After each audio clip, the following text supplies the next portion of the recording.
പ്രിയപ്പെട്ടവരെ നമസ്കാരം. നമ്മളിന്ന് ശ്രീധരൻ മാഷ വീട്ടിലേക്കാണ് പോകുന്നത്. ശ്രീധരൻ മാഷ് ഇവിടെ ഉണ്ട്.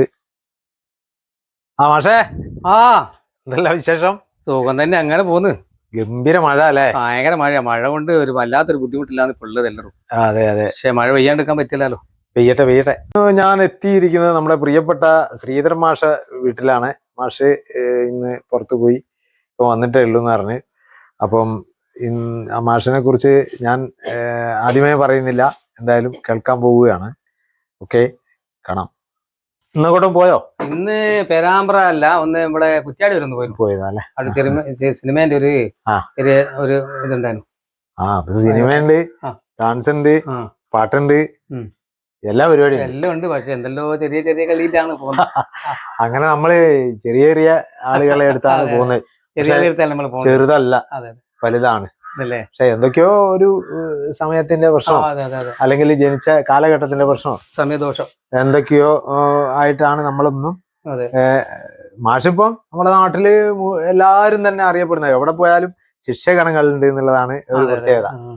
അപ്പം നമ്മളെയൊക്കെ ചിലപ്പം ജീവിതത്തിന്റെ ഗതികളായിരിക്കും നമ്മള് അങ്ങെത്തിക്കാഞ്ഞ്. അപ്പം എന്തായാലും വേണ്ടില്ല, ഉള്ളത് കൊണ്ട് ഓണം പോലെ സന്തോഷത്തോടെ ജീവിക്കുക. ഒരുപാട് ആൾക്കാരില്ലേ നാട് തീർത്തും. ഇത് മോന്റെ മോളാണ്. മോള് പേരെന്താ? ശിവമിത്ര. നല്ല പേര്. എത്രാം ക്ലാസ്സിലാ? 2-ല്. ഓക്കെ.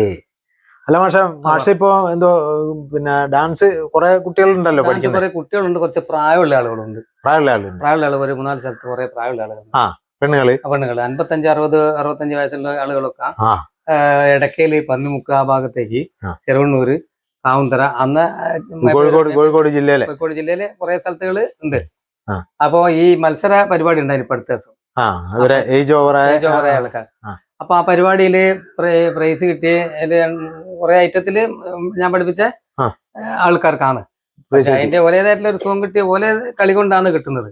അതുമല്ല, ഈ ഏജ് ഓവർ, അതായത് ഇതിനു മുമ്പ് ഡാൻസ് ഒന്നും കളിക്കാത്ത ആളുകളായിരിക്കും.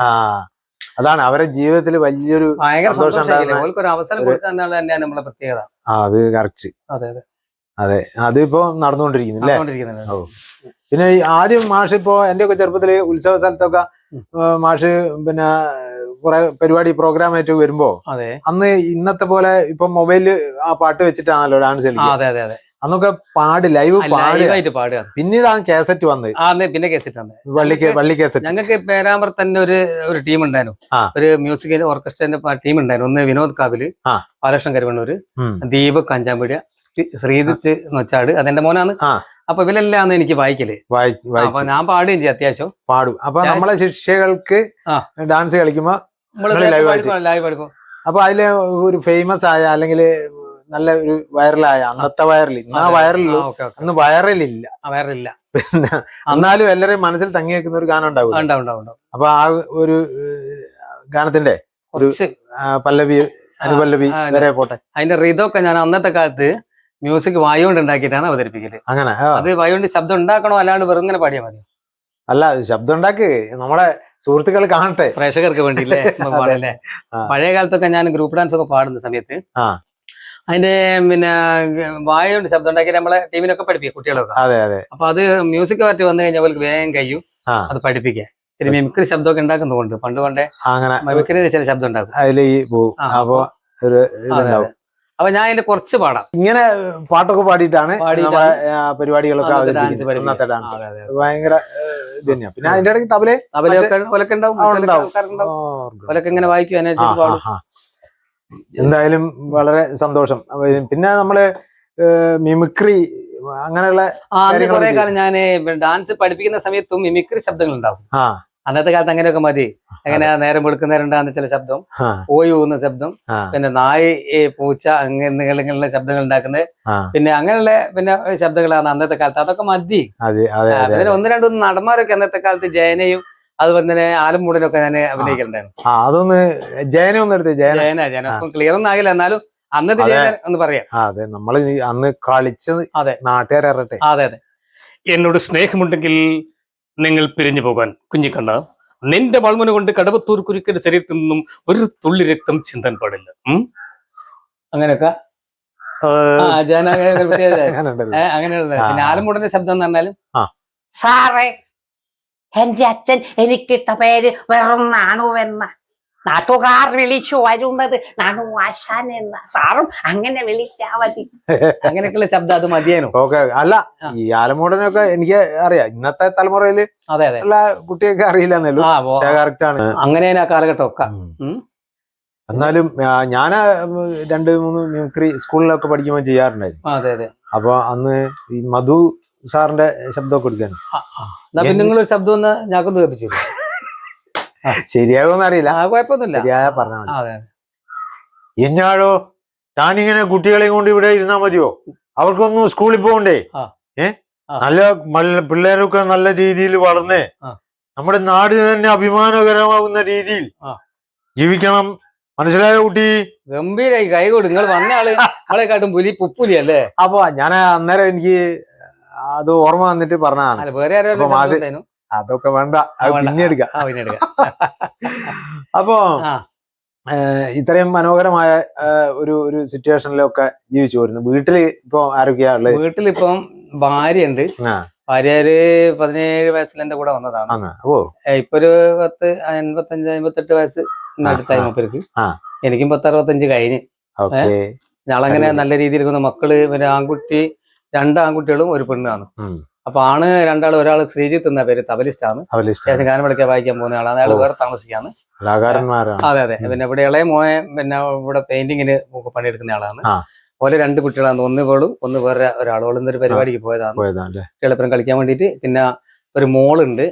മോക്ക് 2 മക്കളാണുള്ളത്. മൂത്തയാള് 25 വയസ്സായി, ഡാൻസറാണ്. അവനിപ്പോ MMCയില് പിന്നെ പ്രാക്ടീസ് ചെയ്തുകൊണ്ടിരിക്കുകയാണ് ചെറിയ ജോലിക്ക് വേണ്ടിയിട്ട്. പിന്നെ മറ്റേ മോള് +2 പഠിക്കുന്നു. മോളും അത്യാവശ്യം ഡാൻസ് കളിക്കുന്നോളൂ. അതിനും പണ്ടൊക്കെ തന്നെ. ഭാര്യ എന്ന് പറഞ്ഞാൽ ഇത് ഞാളൊക്കെ ഇങ്ങനെ ഒത്തുവപ്പിച്ച് കൊണ്ടുവന്ന ഒരു പ്രത്യേകിച്ച് ഞങ്ങളെ സ്നേഹിച്ചിങ്ങനെ കൊണ്ടുവരുന്ന ഒരു പെണ്ണുങ്ങളാണ്. ഒരു കുടുംബിനിയാണ്. അപ്പൊ അങ്ങനെയാണ്. ഹരിശ്രീ ഗണപതയേ നമഃ. ഹരിശ്രീ ഗണപതയേ നമഃ. ഹരിശ്രീ ഗണപതയേ നമഃ. കോടാന്ന് 51 അക്ഷരാളി കലിത തനുലതേ വേദമാകുന്ന ശാഖീ കുമ്പത്തമ്പൊടുപൂക്കും കുസുമതതിയിലേന്തുന്ന പൂന്തൻ കുഴമ്പേ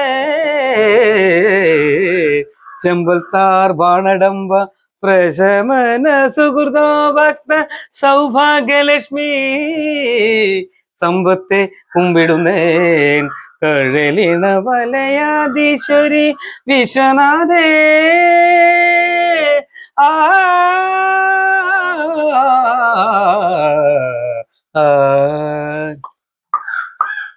ത്രികൃതം ത്രികൃതം ത്രികൃതം ത്രികൃതം ത്രികൃതം ത്രികൃതം ത്രികൃതം ത്രികൃതം സരിഗ ഗബ ഗബ രിഗ രിഗ ധരിസ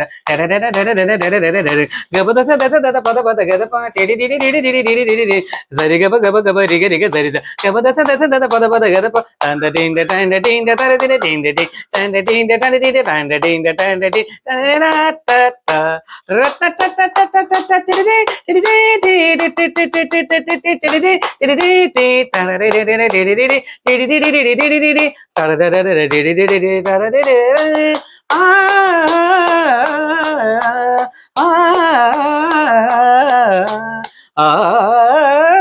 സത്യധർമ്മം സമ്മതമാകും പത്മവ്യൂഹത്തിൽ യജ്ഞമാകും ഗാണ്ഡീവം ഉലച്ചു വിട്ടാലും ലോകമഖിലം മാറ്റൊലിക്കും വിശ്വപ്രണവ മന്ത്രം ദീപം കാക്കും താരകങ്ങൾ പാടും പ്രണവമന്ത്രം.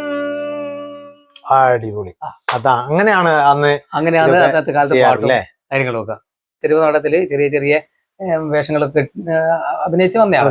പിന്നെ ഞാൻ പ്രൊഫഷണൽ നാടകത്തില് കോഴിക്കോട് പിന്നെ നമ്മുടെ വിൽസൺ സാമൽ സാറിന്റെ പിന്നെ ഒരു നാടകത്തില് കുറച്ച് അഭിനയിച്ച് തീർത്ത് പിന്നെ അഭിനയിക്കാൻ പെട്ടെന്ന് അസുഖം വന്നിട്ട് ശാരദ എന്ന നാടകത്തിന്റെ പേര് ആരാണും പെണ്ണില്ലാത്തൊരു കഥാപാത്രമായിരുന്നു. അതില് എന്തെങ്കിലും ഡയലോഗ് ഓർമ്മയില്ല. അല്ലാത്ത പിന്നെ കോഴിക്കോട് പിന്നെ നമ്മളെ നാടകത്തില് ഇപ്പൊ തിരുനാടകത്തിലൊക്കെ ഞാൻ കണ്ടിട്ടുണ്ട്. അപ്പൊ ഞാൻ ഇനിയും മരിക്കാത്ത രാമേട്ടൻ എന്നൊരു നാടകത്തിൽ അഭിനയിച്ചിരുന്നു. അത് വർമ്മ പക്ഷേ പാലശ്ശേരിയല്ലേ. നല്ലൊരു എഴുത്തുകാരനാണ്. അപ്പോൾ കുറെ ആൾക്കാർ ആ പ്രദേശത്തിലെ ആൾക്കാരായിട്ട് ഫരീദ് കൊക്കലൂരും ഒക്കെ ആയിട്ടുള്ള ഒരു ബന്ധം പാലശ്ശേരി ഉണ്ട്. പിന്നെ കുറെ ഡാൻസ് മാഷ്മാരും അവിടെ ഉണ്ട് നമ്മളെ പരിചയപ്പെട്ടെ. പക്ഷെ ആ നാടകത്തിൽ ഞാൻ അഭിനയിച്ചിരുന്നു. അപ്പോ അതില് അയോധ്യയിലെ രാജാവായ രാമൻ എന്ന മനുഷ്യൻ നേരെ ധർമ്മരോഷം കൊണ്ട് കൈപാടി എന്നറിഞ്ഞപ്പോൾ രാമൻ എന്ന മനുഷ്യൻ ദുഃഖം തോന്നി എന്ന് കേട്ടിട്ടുണ്ട്. പക്ഷേ പൗരോഹിത്യത്തിന്റെ മുൾമുലയിൽപ്പെട്ട് വിടയുന്ന രാമന്റെ ദുഃഖം ഇന്നും അവശേഷിക്കുന്നു. പുരോഹിതന്റെ മേലം കെണിഞ്ഞ് ദുരധികാരം കൈക്കൊള്ളാൻ ശ്രമിക്കുന്ന താങ്കളുടെ വിഷലിപ്തമായ മനസ്സ് ഇന്നും ഭരണത്തെ ശരശയിലാക്കി നിർത്തുന്നു എന്നതാണ് സത്യം. അങ്ങനത്തെ ഡയലോഗ് അന്നത്തെ കാലത്ത്. അതെ, പഴയ നാടകത്തിലെ ഡയലോഗൊക്കെ ഓർത്തു വെക്കുക എന്ന് പറഞ്ഞാൽ തന്നെ അതെ ഭയങ്കര സംഭവമാണ്. സന്തോഷായി. അപ്പൊ സന്തോഷായി. നമുക്ക് മാഷിന്റെ ജീവിതവും കലയും ഒക്കെ ഒരു ദിവസമല്ല 2 ദിവസം പറഞ്ഞാലും തീരാത്ത അത്രയും. പക്ഷെ നമുക്ക് ഒരു പരിമിതി ഉണ്ടല്ലോ. അത്രയും ഇപ്പം പറ്റൂ. നമ്മളെയൊക്കെ സഹിച്ച് ഇരിക്കണ്ടേ. ഇവരാണല്ലോ നമ്മളെ മുന്നോട്ട് നയിക്കുന്നത്. അതെ അതെ, നമ്മളെ സുഹൃത്തുക്കള്. നമ്മള് കഴിഞ്ഞ ദിവസത്തെ ഡാൻസ് 10 ലക്ഷം ആളുകൾ 10 ലക്ഷം ആളുകൾ കണ്ടിട്ടുണ്ടെങ്കിൽ എല്ലാവർക്കും നന്ദി, നമസ്കാരം. ഞങ്ങള് എന്തെങ്കിലും തെറ്റ് വന്നിട്ടുണ്ടെങ്കിൽ ഒക്കെ ക്ഷമിക്കുക. നമ്മളെ കൂട്ടത്തില് അന്ന് ജോസേട്ടൻ ഉണ്ടായിരുന്നു. ജോസേട്ടൻ നിന്ന് നേരം കിട്ടിയില്ല, അതാണ് ജോസേട്ടൻ തിരക്കാൻ കൊണ്ട് പരിപാടി. എന്റെ കുഞ്ഞാവ ഒന്ന് നമസ്കാരം പറഞ്ഞേക്ക്. അപ്പോ ഓക്കെ, ബൈ.